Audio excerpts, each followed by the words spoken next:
హే Peppa, నీకు recording అంతే సమయానికి నేను ఎక్కడుంటానో తెలియదు. ఈ ప్రయాణం ఎప్పుడు ముగుస్తుందో తెలీదు.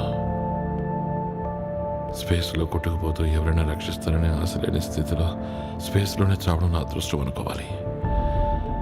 నిజానికి 4 రోజుల క్రితమే ఆహారం నీళ్ళు అయిపోయాయి. రేపటికల్లా ఆక్సిజన్ కూడా అయిపోతుంది. చావు బతుకుల మధ్య ఉన్నా నీ పేరే కలవరిస్తున్నాను. నీ గురించే నేను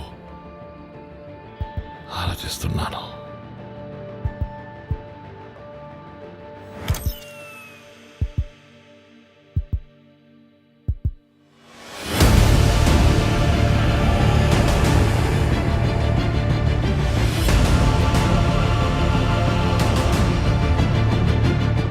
తాను ఏం చెప్పాడో అదే చేశాడు.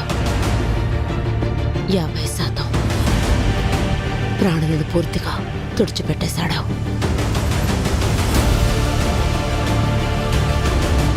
అన్నీ పోయా, అందరినీ పోగొట్టుకున్నాం.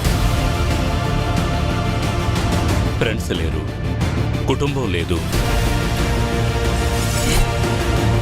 మనం బలహీనులైపోయాం. ఇది మన కోసం చేస్తున్న చివరి పోరు. మనం గెలుస్తాం స్టీవ్. గెలుస్తామని నాకు తెలుసు.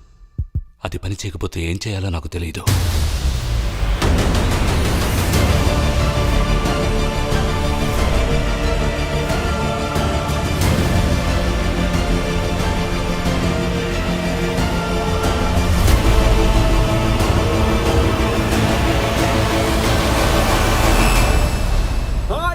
లోపల ఎవరైనా ఉన్నారా? నేను స్కాట్లాండ్ ని. కొన్నేళ్ల క్రితం మనం జర్మనీలో ఎయిర్పోర్ట్ లో కలుసుకున్నాం. నేను చాలా పెద్దగా పెరిగాను. ఏదైనా పాత మెసేజా? యాడ్మ్యాన్ నీకు తెలుసని నాకు తెలుసు. నీకు తెలుసని ఖచ్చితంగా తెలుసు. అతని ఇంటి ముందే ఉన్నాడు. అది నేనే. నన్ను లోపలికి రానిస్తారా?